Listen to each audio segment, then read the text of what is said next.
B2B have realized that personalization is needed. The question is like, what is personalization? To me, it's about being relevant.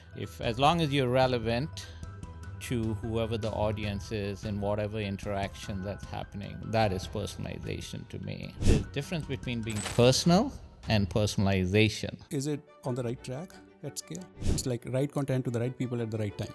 In the marketing aspect, if that content is not relevant, but businesses think they are showing relevant content, when do you say it is personalized experience or not? Most people look at AI as a productivity tool for employees, but what we should be looking at is how is it a productivity tool for buyers? It is changing the game in personalization big time. You are like one of exception that you were like in AI for a very long time, but not all executives or leaders like that. If you talk executives, they're concerned about AI, and rightfully so, because before that, executives used to be concerned about competitors. Now it's about are they going to be relevant, because things are just moving at the pace it's moving. They are aware that they have to be concerned about AI. Hi, I'm Geoff Rego. I've been working with AI since the early 90s, since AI was not cool. Today, I'm the co-founder and CEO of Hushly, helping B2B marketers use AI and personalization to educate their buyers faster. I'm especially fascinated with the bigger forces that play, especially how government policies are shaping the future of AI. I look forward to this conversation about AI and personalization with Nat. Welcome, Jeff. Thank you for having me. Thank you for being available today. We're going to talk about personalization. You are in the depth of B2B personalization business, and you are touching technology from all over the places. There are some ethical concerns. There are some data-driven personalization aspect concerns. Customers are directly touched with that. On the other side, there are technology barriers that you are filling. What do you think about how businesses are maturing towards personalization, especially on the B2B side? Is it on the right track at scale? B2B has realized that personalization is needed, and so the question is like, what is personalization? To me, it's about being relevant.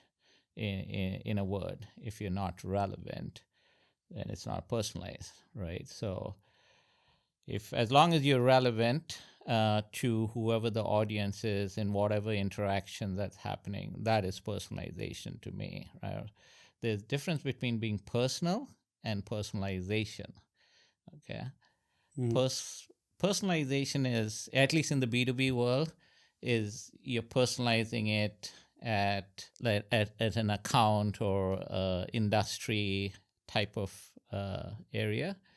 Personal is when you're getting down to the contact within that account, right? What does it mean to that specific individual? What is that person's role? What is that person trying to, what are the pain points? How do you educate that particular person within an organization? That is personnel, right?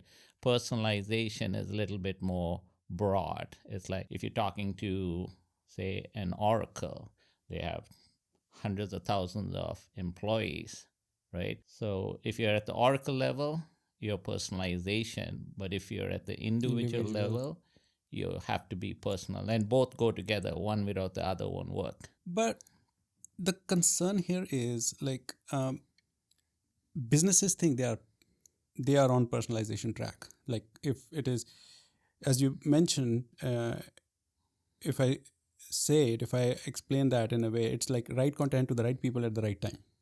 That's the personalization. So in the marketing aspect, if that content is not relevant, but businesses think they are showing relevant content, when do you say it is personalized experience or not? I mean, personalization has different degrees. So most of the time, folks think that, well, if I swap a logo or call a person by name, that is personalization. Then what it is? It's not, right? It's like trying to figure out what is a person looking for, what pain points they're trying to solve. How? I'll get into the how part, but and then how do you educate them to get to the clarity they need faster, right? And systems that actually can do that is where personalization is. Everything else is not, right?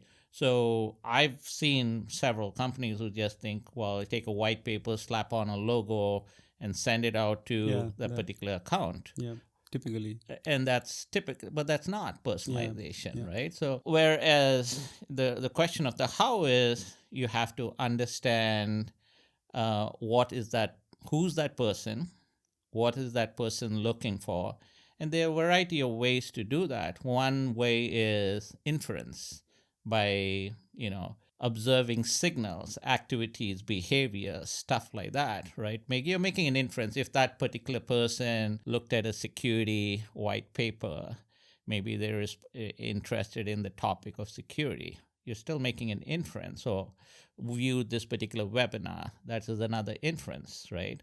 So when you come to inferences, you can get intent. There's first party intent, there's second party intent, and there's third party intent.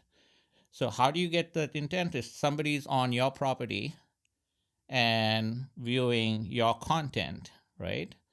Then it's first party intent. The second party intent is somebody is on your partner's property. Somebody is on, say, for example, G2 and looking at stuff. They're first party to G2, but they're a partner of yours, and they can tell you if they're looking at a competitor's product, etc. That's second party intent. That's another signal. The third party is if they're searching on a topic on the internet and you're monitoring whether it's keywords or whatever, right? That's third party intent. But all of those first, second, or third party intent is inference data, because you're making an inference that they may be interested.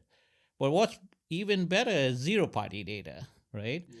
If they tell you what they're looking for, right, through, say, a conversation, that is really what that is the buyer's intent. Everything else is marketing's opinion of what the buyer's intent is, because they're making an inference. So if you have zero party data, that's how you get to know who they are, what they're looking for. And then you want to respect that and serve out content which is relevant for that, right? So somebody get the cybersecurity example, comes in and looking at cybersecurity from a large corporation, right? You want to offer up, say they're coming from the insurance vertical. You want to say, okay, here's content for insurance vertical associated with cybersecurity, for which you have to have a content strategy, and then you have to have an engine that's going to arbitrate this and then offer that, versus, well, here it is and talk to sales. That is not empathy. That is not personalization. So understanding the signals, right, and then making it actionable. Thinking holistic is the starting point, I believe, here. It's not just like user is coming to the website and identify their behavior and show them the right content, and then when they leave the website, they go to another channel for your business, and they have to start over from non-identified users. So that's another failure in the personalization track. That's right. So you have to build an ecosystem of data so that you can show the persistent and consistent content in the journey for that user to personalize it correctly. Yeah, you're talking about memory, right? Yeah. Like if they've already been down a particular path and you don't have that memory and you start them all off again, that is not personalization, right? So it's like the more you get to know about a person, to your point, most of the folks are coming anonymous, right? They're not willing to raise their hand and saying, hey, I'm so-and-so looking for so-and-so. But if you start to identify their signals and etc., and then you make the experience very relevant to them, then they start saying, okay, you're serving me content that is very relevant to me. And at some point of time, you will be first that they raise their hand and saying, hey, the content is very relevant to me, very valuable to me, and I'm so and so, right? And can you help me more? But that's not going to happen on first touch, not going to happen on second touch. It could take a few touches before they raise their hand and saying, Yeah, exactly. But when you do that, you become the solution ideator, right? Yeah. Then you don't have to compete on price, performance, etc., because you know them, right? And how is that going to, you need a system, you need data, right? So you can't do this blindly, right? So those are the things that the how, the who, what, and why, that you'll have to stitch those together. That's right. It's not just about content representation and engagement from it. It's also like in the communication. For example, like in the traditional customer support center business, right? So when, if as a customer, I call into the customer support and I explain my situation, and I'm already identified user. I'm already a customer, so they know me very well, like what products I'm using, for how long I'm in their business. I call them and explain my situation, and hey, no, I have to transfer to another team. If another team doesn't know who I am, why I have to move to another team for my problem to solve, and what communication I have already had with the previous team, or if how many times I have been talking to them to solve this problem. If they don't know that, that's a big barrier to give personalized customer experience.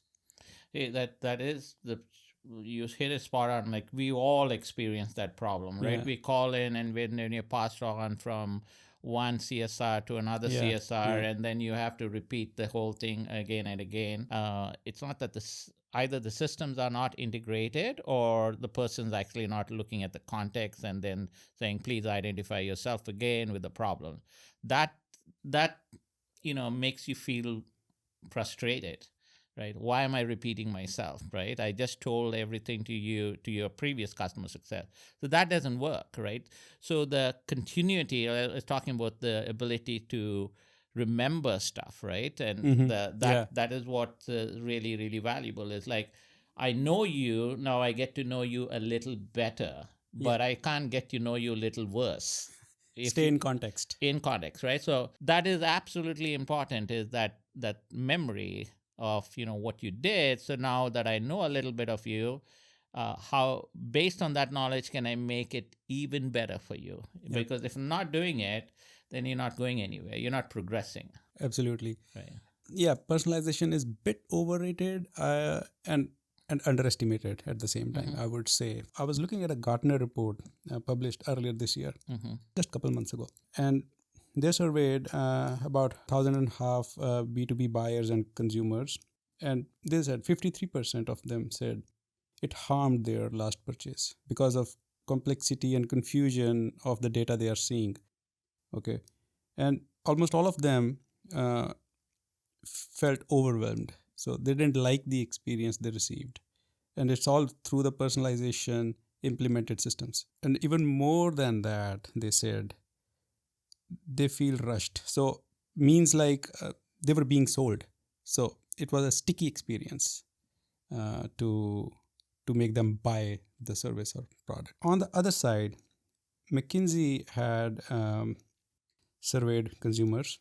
Out of all, 76% of them said they feel frustrated when personalization is absent. Gartner is saying personalized experience is messed up through the survey. And McKinsey says 76% of consumers feel frustrated when there is no personalization at all. Every time they see static things or they see static experience. Yet 86% express concern about data privacy. Let's talk about privacy. So, there are mixed opinions. Of course, there are happy experiences as well. There are good experiences. There are a lot of good stories about personalization, and especially in B2B, where you're coming from. I do work in B2B all the time as well. So every single experiment, every single activity that we do with personalization have better results than not doing it. So, of course, there are a lot of good stories to talk about personalization, but we should also be aware of the blind spots and what can go wrong and things like that, so we can fix those and optimize it better. But where it is going, since you mentioned personal in the beginning, And that's when it's screwed up as well. And that McKinsey is saying 86% express out of people surveyed, 86%, is almost all of them. They show concern about data privacy. And there are goof-ups also. We are seeing in the news media also that there are cybersecurity attacks, there are data stolen, and a lot of stuff happening. So what is your take? I mean, we are giving over data to businesses to identify us so they can serve us better. They can show us the relevant content and save my time also in the journey. But at the same time, there is a concern about privacy. What is your thought? Yeah, I think users have a legitimate concern when it comes to privacy. If it feels that you are trying to sell to them as opposed to educating them, right? If the whole concept is let me personalize in order to speed up the sale, that's the wrong way to do it, right? If the whole concept or the thing is I'm personalizing you to educate you faster, then it's a different ball game, right? If it's like you're saying, okay, there's 3 steps in order for the user to, talk to sales, that's the wrong way of looking at it, right? And so organizations who have that as I'm going to speed this up in order to speed up my sales cycles, they will never win, because nobody wants to be in that slippery slope of saying, hey, you're going down this and we're going to push you. And also nobody wants personalization to, from a privacy perspective, to be like a surveillance vehicle, like people are watching over them. Nobody likes that, and that'll never work, no matter how much you sugarcoat it or whatever. But if the buyer feels that you're educating them and they don't have to go through hooplas, or you're making that education a lot simpler, I'll give you a case in point. Like, for example, if in B2B world, how do we educate our buyers? We have the website, which is a awesome property for buyers to get, but there's a portion of the website like a resource center or a content hub where we put all the marketing collateral out there to get buyers educated. But what do buyers have to do today? The frustration is they have to search, navigate, find, read, view, right, to get to that insight.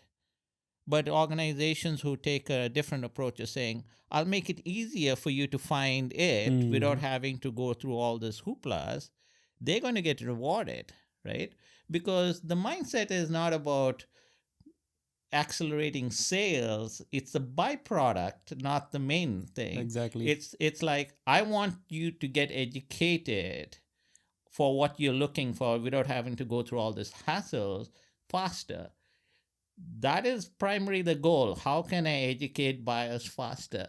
The byproduct of that is, yes, you will get faster sales. Yes, you'll get more deals and you'll get higher quality deals, etc. But if an organization is not thinking about that, right? So I know, like, if you're looking at productivity tools, etc., right? It's like, how do we look at it from the buyer's perspective? How do we make it more productive, easier? If that happens, yes. Then the buyer is not going to think like, well, it's surveillance and what are you going to do with my data? Those all come when they start to feel that they're being sold to, right? So that's how I feel. If organizations start to think, I'm educating the buyer and I'm trying to do it in the easiest and fastest way, and the byproduct that is something else, that's when things work. What I see is the better the feedback loop, because that is key, the better it will get. If you don't have the feedback loop, it is never ever going to get better, because that's the training set, that's what it's trained on. You don't have that feedback loop, nothing's going to change. You'll get that initial productivity thing ramp, but it doesn't get better after that. I was watching your one-off podcast. You have been into AI since long before this ChatGPT came into limelight a couple years ago. Let's talk about that story. How it is helping you in implementing the B2B personalization experience tool.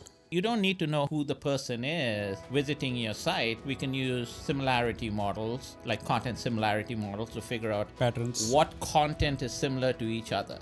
You don't need to know who's visiting the site. The person doesn't have to reveal themselves. But if you know that person consumed that piece of content, you can figure out what other content is similar to that content that may be relevant to that user. That is AI, right? It's a different model. It's not the OpenAI or LLM models, etc. Generative AI came about, right? Which is everybody got to know. So we were doing AI when it was not cool. The memory that we have about that person's needs and wants, and when we applied all of that stuff, it's going to get better and better. There's a little bit more acceptance for AI when it's employee facing, because if it's customer facing, it's like, wait a minute, is my AI going to hallucinate and give a response that...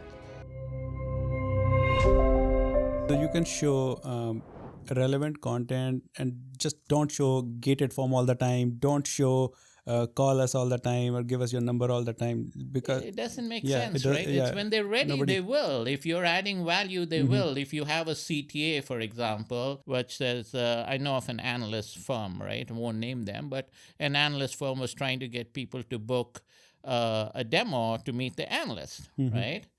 They can put that CTA all night long. Nobody's going to click that CTA. Yeah. But if they start to show that they're experts on a particular topic and they educate the buyer of what that particular topic is and what are people, that you start to buy some mind share, right? You're educating. Guess what? When you surround that CTA with a whole experience, you'll get a lot more CTA clicks. But if you put it out standalone and saying, call me, that's not going to happen, right? You have to establish your authority on that particular topic. Then they want to talk to you. Right. Right. I was watching your one of podcasts you recently recorded, and I came to know about, like, you have been into AI since long before this ChatGPT came into limelight a couple of years ago. So let's talk about that story. Like, what were you doing on the AI side long ago, much before OpenAI, and how it is helping you in implementing the B2B personalization experience tool? Yeah. AI has been around for like over half a century, maybe in the 1960s, like 65. So the algorithms have been around forever. And back when I was in school, when I was doing my master's in Connecticut, I did a lot of AI courses, right? And at that point in time, I was doing a lot of voice stuff, voice processing. I worked for a company that did a lot of voice. So at that point of time, we were trying to do voice to text, text to speech. It's like we were trying to figure out how this worked very, very early on. To understand customer just like complaints. An AI application with images, right? Like automatically recognizing what's on the barrel of a pistol, and how could you automate that thing. So we were doing a lot of AI very, very early on. And then I moved away from that once I got out of that particular company, and then moved to California, etc. And then when we started Hushly, there was no what you now envision as generative AI. We were very early on when I started it, and it was like, okay, how do we figure out in B2B? We've seen what Amazon was doing, etc. And like, how do you don't need to know who the person is visiting your site. We can use similarity models, like content similarity models, to figure out patterns, what content is similar to each other. You don't need to know who's visiting the site. The person doesn't have to reveal themselves. But if you know that person consumed that piece of content, you can figure out what other content is similar to that content that may be relevant to that user. Okay, that is AI, right? It's a different model. It's not the OpenAI or LLM models, etc.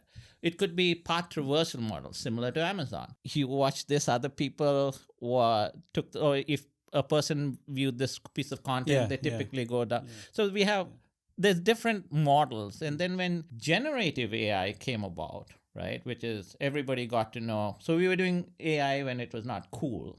But then when generative AI came out, everybody was like, ChatGPT just opened it up, right? And I was like, oh my God, we can do a lot of stuff. And then what we are looking at is saying, okay, what is kind of the future of generative AI, right? And then we're looking at, and when you tie in this personalization thing, so yes, you can take generative AI right now and saying, go generate content for specific insurance, for specific verticals, like maybe insurance, maybe healthcare, whatever, right? It can do it, right? Is that personalized? Yeah, it's personalized at a specific, what do you call, domain. But imagine a world where somebody comes in, right, and they tell you what they're looking for, right? Now that's real time, okay? And you have to respond in real time with not this an document, but like a composite document. Maybe you take a snippet from a blog, maybe you take a snippet from a video, but that is real time personalized AI, right? Or generative AI.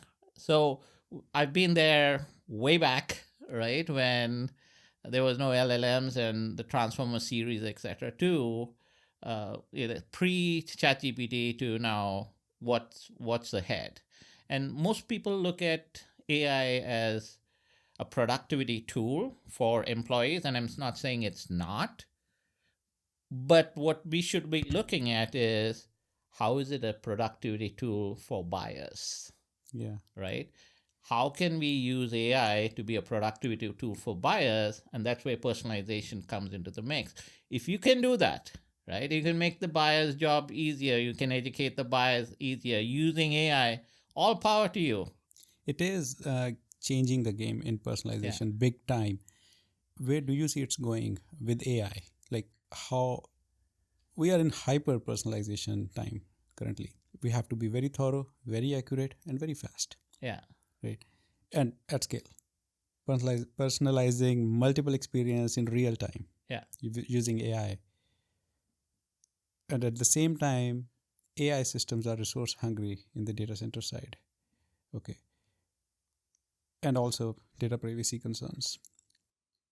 Where is that ethical line? Do you see that for the right balance in between? So AI in general is slightly different topic. AI in the space that we are in, I'm in, which is marketing, is slightly different. And I'll tell you why it's different. Yes, there's, when you look at marketing content, right, it's public information, right? It's not personal data. Yep. Okay, so the engines that you're running on is dealing with that data set versus if you're doing a data set which is associated with, say, healthcare or finance related information, right? That is a lot more sensitive.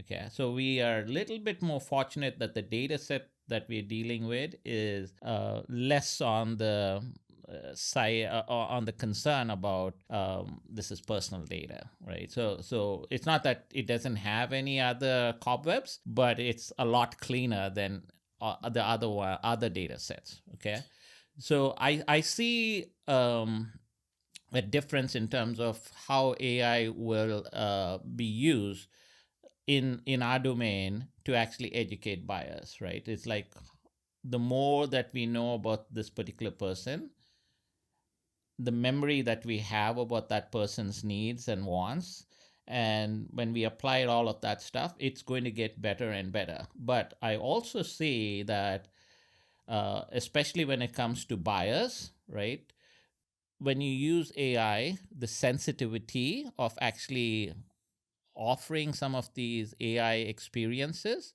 to end buyers versus employees, there's a difference, right? There's a little bit more acceptance for AI when it's employee facing, because there's versus if it's customer facing, it's like, wait a minute, is my AI going to hallucinate and give a response that if you're in marketing, and marketers are very, very careful on the brand and that identity, even if a pixel is off, they care about it. Right? Imagine a sentence being off, right?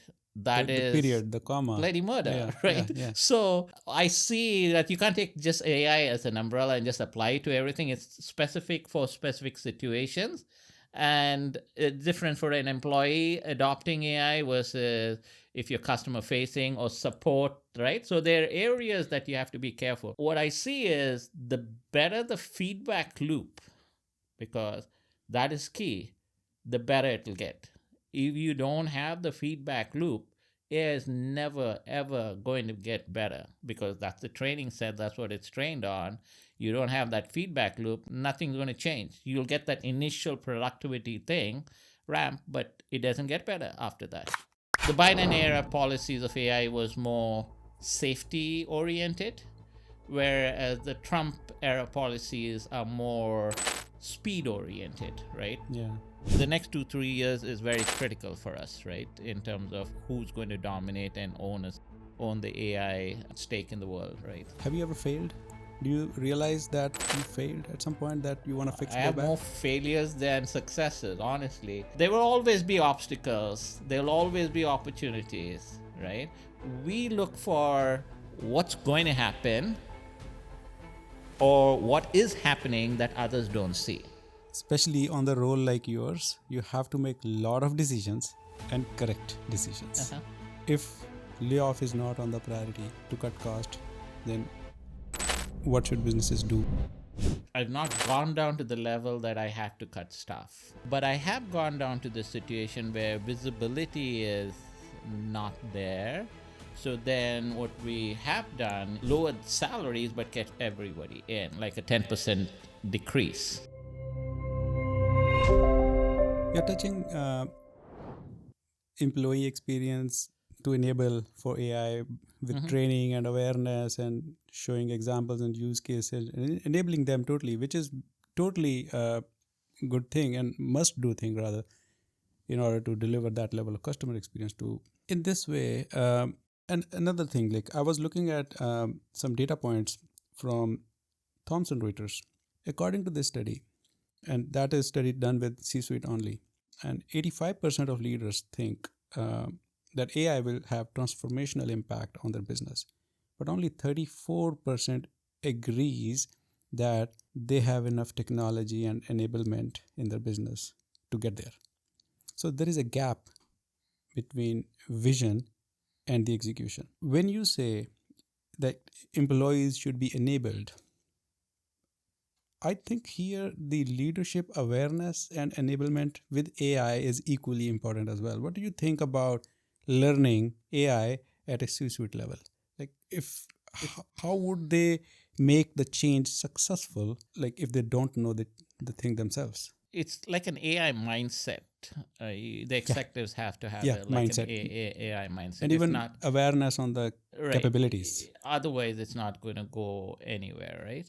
Yeah, you are like one of exception that you were like in AI long ago for a very long time, but not all executives, all leaders like that. So like, what is your suggestion? Like if and why? I think if you talk to executives, they're concerned about AI, and rightfully so, because before that, executives used to be concerned about, I think, competitors, right? Now it's about whether they're going to be relevant, because things are just moving at the pace it's moving. So I think that though they are aware that they have to be concerned about AI, right? Now the second, so that's the first part, is like if you're not aware, then you're going to be history. But at least if you're aware, then you can say, okay, even if I don't know, can I get help to understand what I need to do to protect my turf, or is this an opportunity to grow, depending on that growth mindset, right?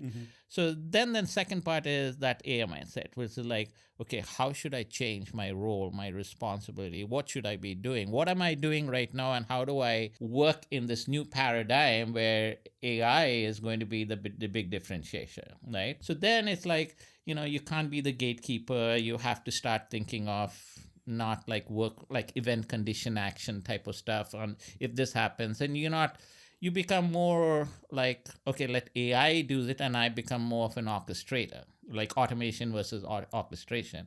But that requires either education, right? Somebody you come in, or somebody you trust to they have to have your ear, and you have to say, okay, this is the new world. This is how we play in.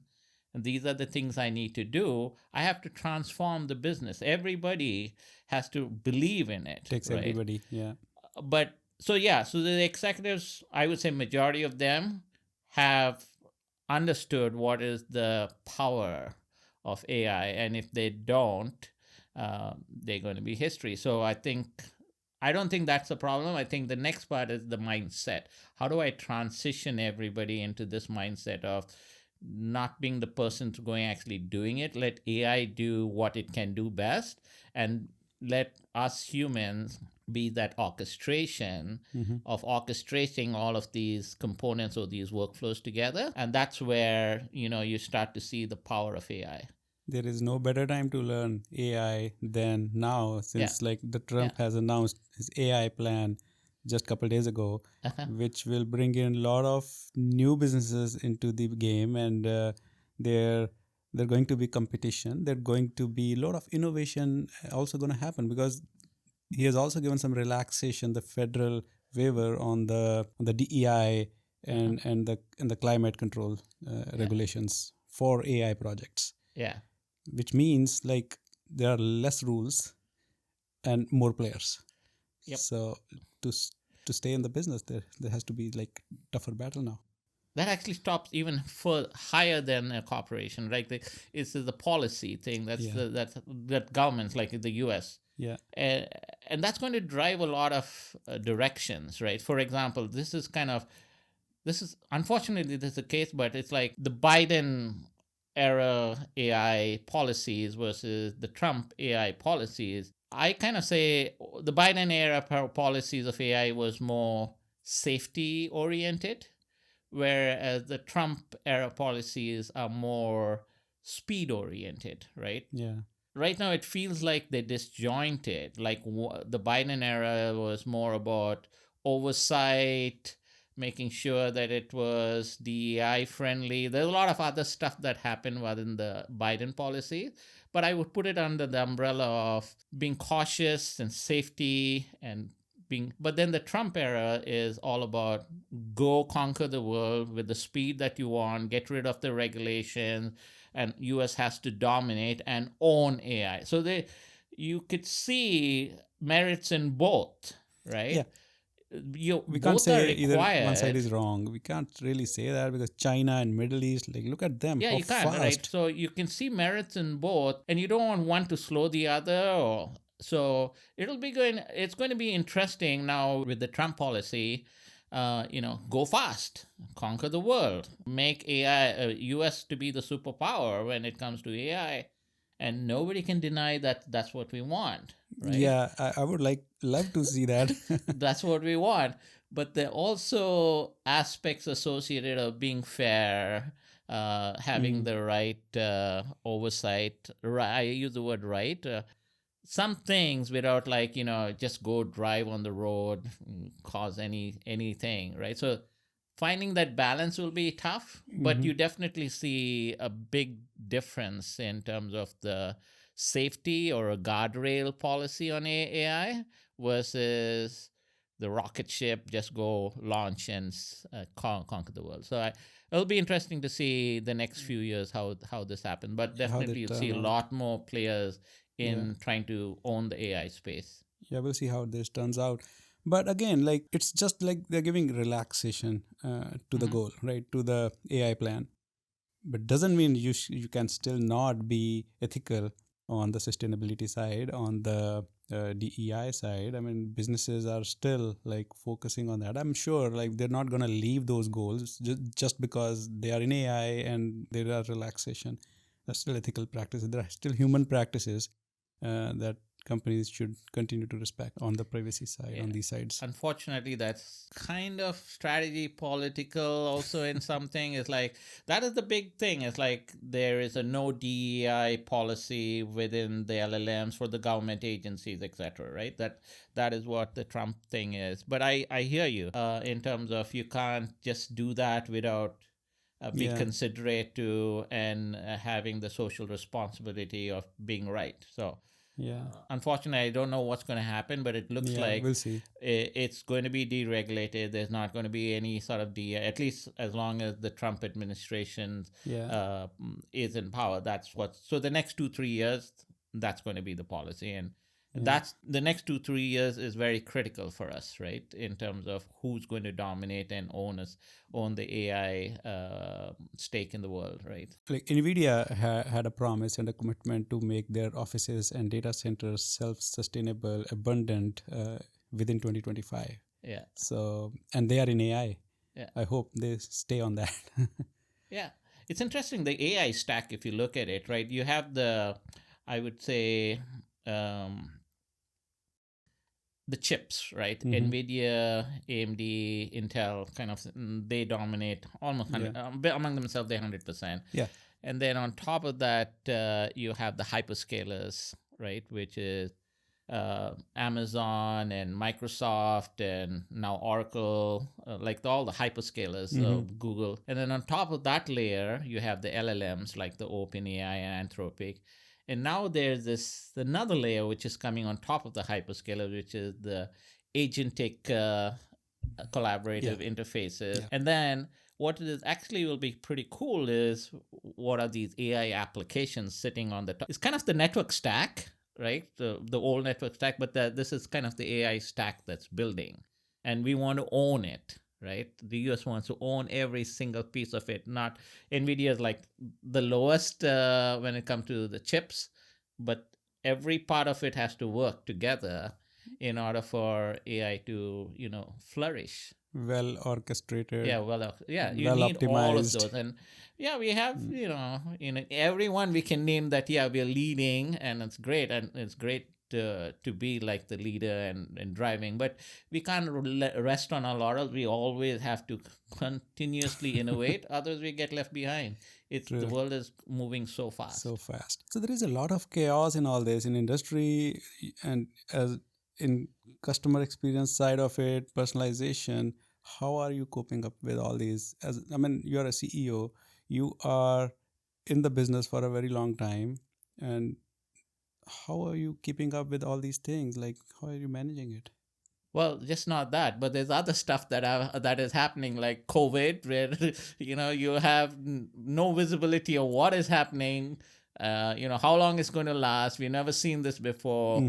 You get out of COVID, and then you have, macroeconomic, like what they call the ZERP thing, where the financial crisis, and then you have tariffs kicking in. So there's always going to be chaotic conditions in the world. How are you keep moving forward and making your business going up? Yeah, that's what CEOs have to do. Is like, it's never going to be calm.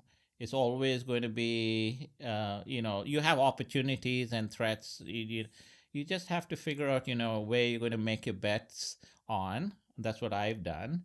Try to figure out, okay, maybe these are areas that I want to go and bet on, and this is why. We do a SWOT analysis of why we want to be in that particular area. What is our strength in that area? What are our weakness? What are the opportunity and threat? And you bet on that, and you guide your team. You're the captain, right? You're guiding your team through this turbulence that's going on, and you hope that.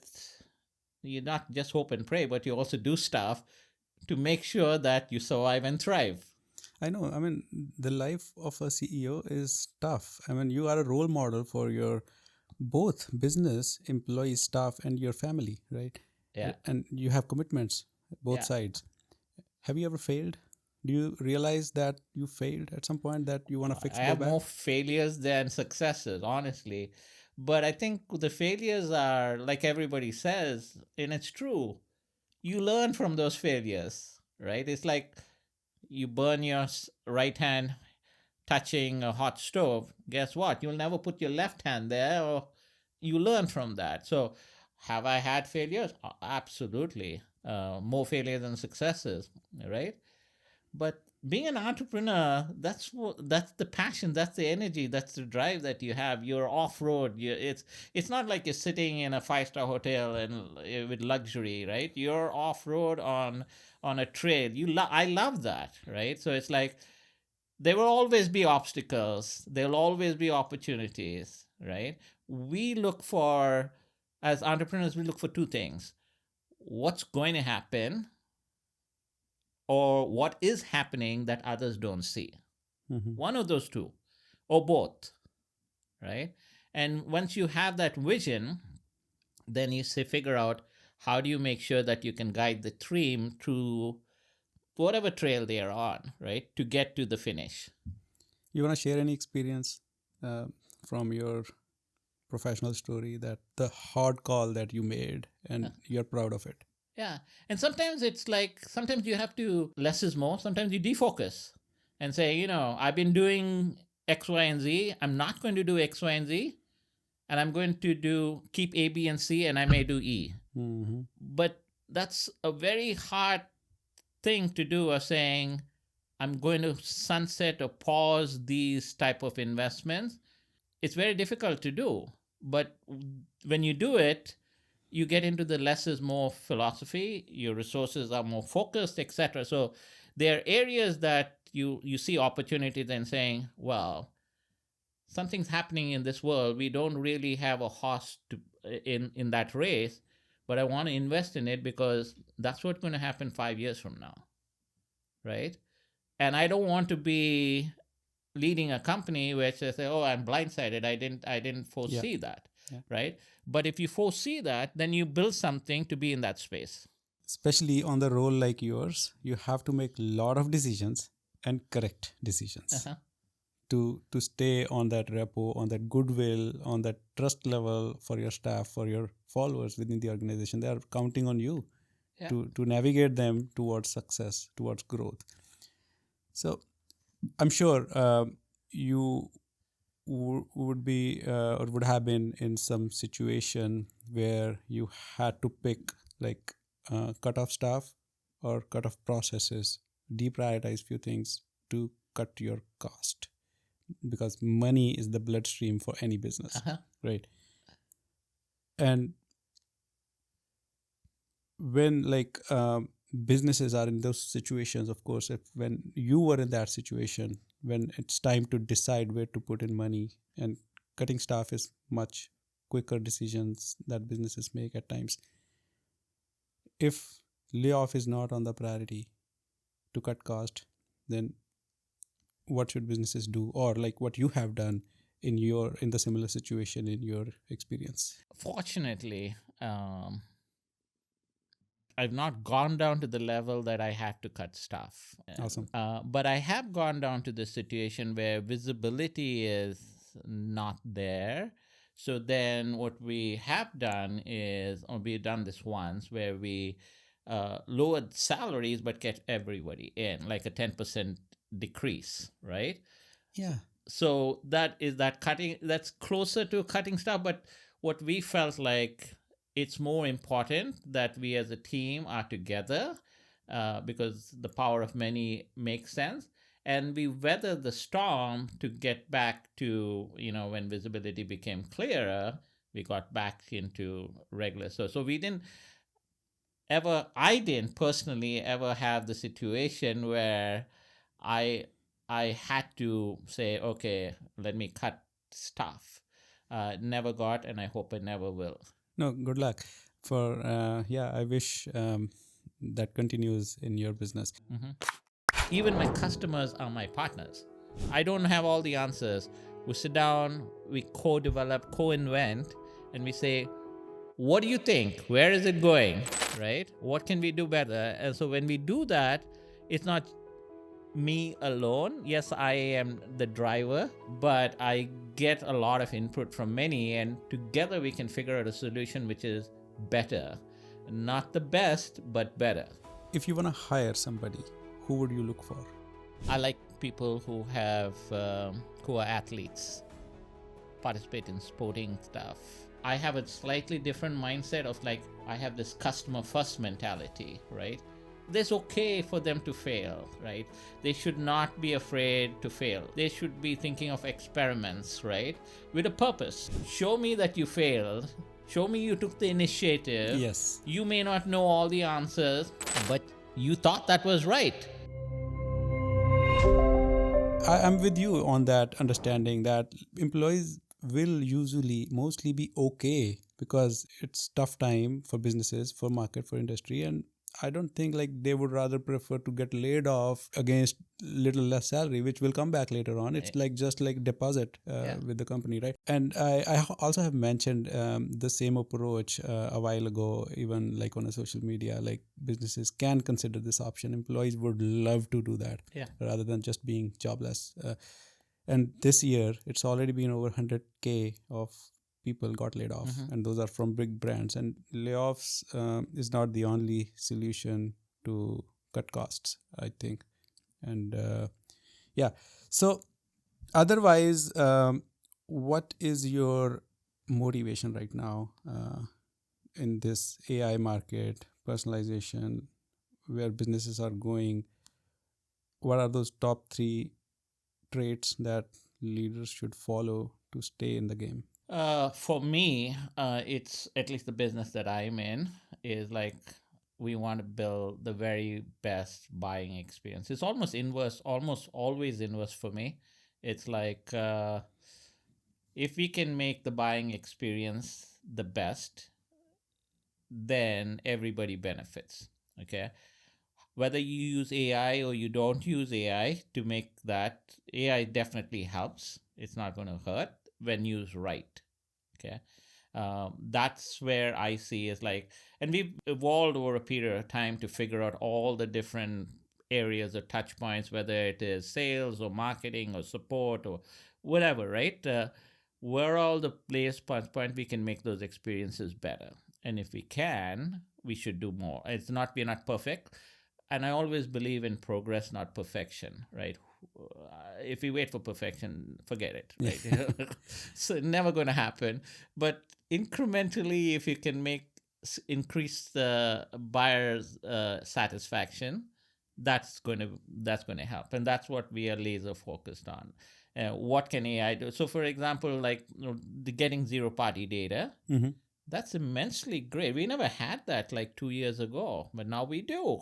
And that's a goldmine of information that you can use to make it even better, right? I don't know what's going to happen 2 or 3 years from now, but we are together with our partners. When I call our partners, I call like our technology partners, like agent. Even my customers are my partners, right? So I sit down. I don't have all the answers. We sit down, we co-develop, co-invent, and we say, what do you think? Where is it going? Right? What can we do better? And so when we do that, it's not me alone. Yes, I am the driver, but I get a lot of input from many, and together we can figure out a solution which is better. Not the best, but better. Listening to customers is very important. Very, very important. Very, very important. And acting on it. Yeah. Closing the loop with them. Yeah. You're recommending to build the first party data, your zero party database, so that like you don't have to rely on external services, and it is more in your control. You can understand your customers better, and you can provide much cleaner and relevant experience. The customer's telling you, right? It's not that's the big difference. There's like it's such a big difference when the customer's telling you what they want versus you inferring what you think. So an example would be, you hear, in your house, you hear somebody bang the door and walk away, and you infer, well, that person's angry. But that's normally what we humans do. We say, okay, the person's angry, so you bang the door and walked away. But we don't know whether that person was in a hurry and just left. We make that inference, which is probably wrong. Makes sense. Right? So it's not that always wrong, but it's probably wrong. Whereas when the person's saying, I'm in a hurry, I'm going, you don't make that inference. You know that person is in a hurry, right? So that's what zero-party data will do for you, and that's a game changer. Absolutely. If you want to hire somebody, you hire as in like another you, okay, in your business, and to help you succeed, grow more, to do your work equally as you are doing or better, who would you look for? I hire people with um, everything being equal. Okay. I like people who are athletes or who participate in sporting stuff. I just Okay. like them. They know how to work in a team, how to compete, how to face. They're not always going to win.